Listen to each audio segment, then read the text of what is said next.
Wala siyang pinapakinggan. So, ang gagawin ko dyan, ayan, nakita niyo body language?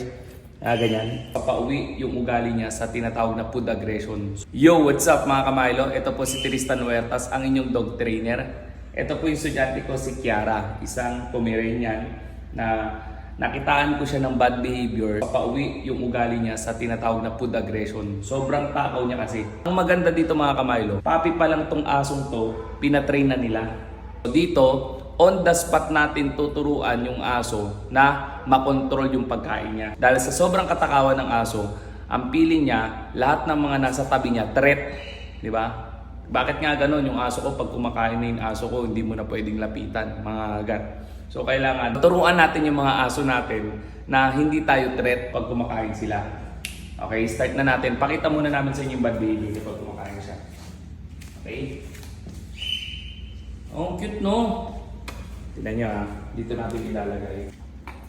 Yan, wala siyang pinapakinggan. So, ang gagawin ko dyan, ayan, nakita nyo body language? Ganyan. So, ang gagawin ko sa kanya, ipaparamdam ko na ako yung mama dog. Ang way ng hawak ko sa kanya, ganito, no? Yan.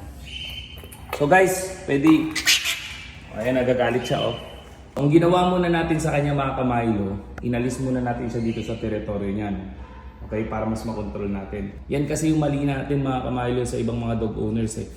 Nung puppy pa lang yung aso natin, hindi natin practice na nilalagay yung kamay. Napakaganda nitong training na to kasi habang bata pa tong asong to, puppy pa, natuturuan na kagad natin, no? Nakokontrol na kagad natin. So, ang ginawa ko, nilagyan ko rin ng training leash. And then, ito, para mas controlled ko, no? Ayan. No. So, dapat, ang focus din ng aso, hindi yung pagkain, kundi ikaw. Ayan, tumingin sa akin, tsaka ko bibigay yung pagkain.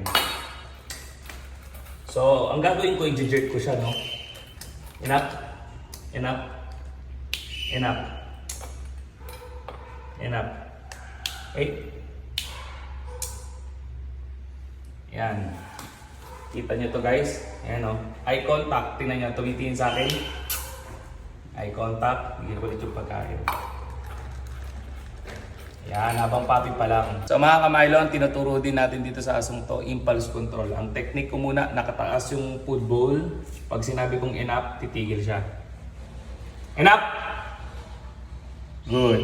Enough pagkain, pag sinabi kong enough, dapat titigil siya. Enough! Good! And lumalayo. Sit. Tsaka dapat hindi takot yung aso guys. Pinali natin mga kamaylo. Pinali na to. Alisin natin yung leash. Sit-sit na lang yung kailangan natin makita para wala ng force. Bigyan natin pagkain. Okay. Sit. Sit. Sit. Look at me. Look at me. Okay. Eat. Eat na ito. Eat. Eat. Yes.